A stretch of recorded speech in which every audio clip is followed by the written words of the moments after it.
This is back to 99 with a first video in my series called NBA 2K Legends. This legend is a small forward, 6'10", 200 pounds with a 7-foot wingspan. So, this build is the legendary My Career player known as Philly Lou Bird. It's because he was born in Philadelphia, and his name is Louis Cardell Birdsong. That's his government name. So, the concept behind this build, besides that awesome name, Philly Lou Bird, that name is I can't take credit for that. Stephen King, he created that name. It's like a not even a side character, but like a character that's mentioned in the novel It. Philly Lou Bird, unfortunately, is not in the movie, not mentioned, even in the old one, because it has to do with the side plot about the African American character. And I think you should maybe not read the entirety of it, but maybe get an audio book or something. But the black character, the story for his dad, being in the military and dealing with racism, I'll never forget that little side story.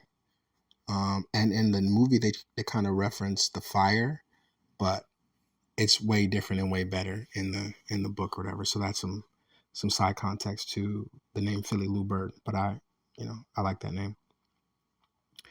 So the theory behind this build is, when I make a small forward, I don't put anything on rebounding. So in real life, you would want your small forward to rebound, but this is not real life. How if I could make my own team, my power forward wouldn't have any rebounding. But in the rec, I can expect to see the power forward have some rebounding, and the center or whatever. But for me, if I had a team and I could, you know, tell or influence my friends to make certain builds, I don't really even care about having rebounding on a power forward. I want everybody shooting threes. So, so if I run into another small forward, and he has rebounding on his build or high rebounding on his build or whatever, or just any rebounding really besides what the builder gives you, sort of naturally, he's at a disadvantage. If I load into the match and the small forward is 6'10", like I am, and he doesn't have max interior defense or max blocking, he's at a disadvantage. But I'm going to tell you, he's going to be at a disadvantage anyway because, well, I guess I'll start at the top, getting a little ahead of myself. Philly Lou Bird and me, we have this connection. Shit like that happens all the time. So there's an 81 close shot. That's just natural, just happened. A 66 driving layup. I didn't really put anything on the driving layup. I don't really do layups. It would be nice. I would love to do finger rolls and stuff like that, but I prioritize other things in the game. I don't want to do a layup. The driving dunk, I left it at an 86 because I'm expecting you to be great and have starter 3 cap breakers. So I would take my starter 3 cap breakers and put that to a 91. Obviously, if you increase the wingspan, it could get higher, but I wanted to be able to have the most amount of dunking you could have on a tall build that's not a power forward or a center, because the idea is you don't want to have to waste attributes on rebounding. So the 7-foot wingspan is the longest you can make your wingspan and keep bronze limitless. So you cap break the driving dunk to a 91, and then you spend the rest of your seasonal cap breakers turning your standing dunk up, and eventually you'll get your standing dunk to a 96. The post control is a 60. That's nothing to write home about. I think it gives you bronze post fade, so I did that. just so in a pinch I could try to pull off a tough post fade if I had to. The 91 mid range is relatively high. The build obviously capped it out at 91, so I would have preferred to go to 93 to get the catch and shoot stuff, but no. The 84 3 gives you limitless. You could stop at 83 technically, but I always go to the max on my 3-point shot, because to me it's like last year or so we had to pay $50 for a +1 sleeve. So anything over 83 for a build that's tall, the +1 is like, I think I just use it in my mind as my +1 badge. Plus, additionally, if you run spot up shooter, you have a 94 midi, not a 94 midi, but a 94 3 in takeover on a build with a 96 standing dunk and a 91 driving dunk, right? The pass accuracy is a 79. That's just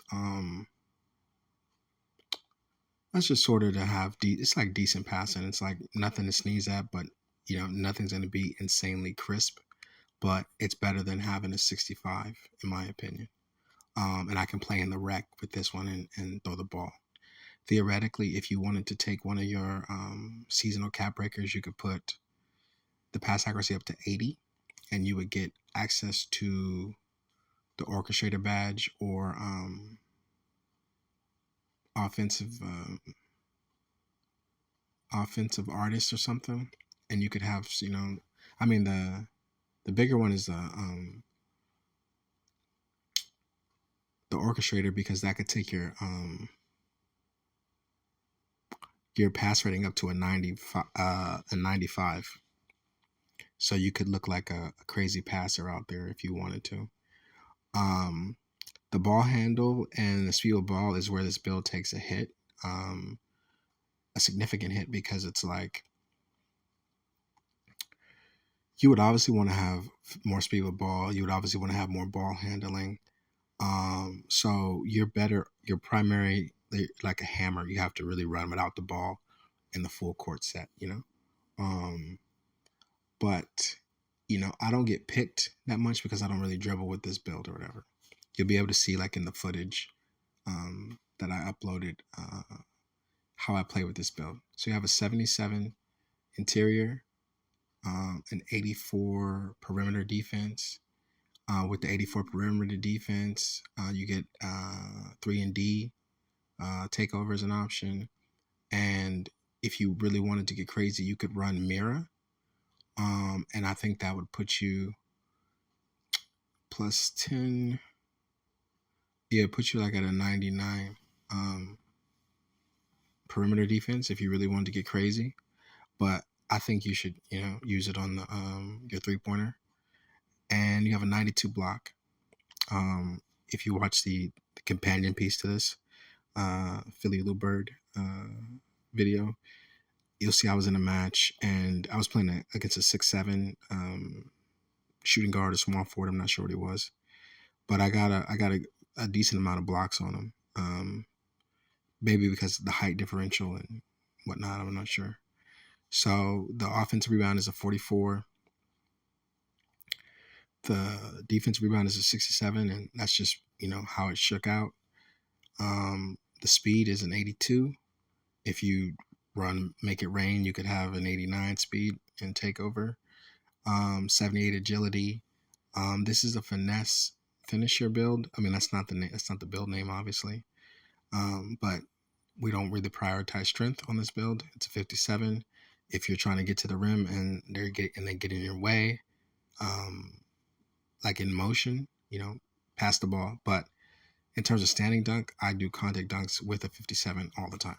Obviously, it would be better if I could have a 70 or something, but then you don't have the high shooting and the high standing and driving dunk or whatever. So, and then the vertical is 86. And theoretically, if you ever hit legend, I would put,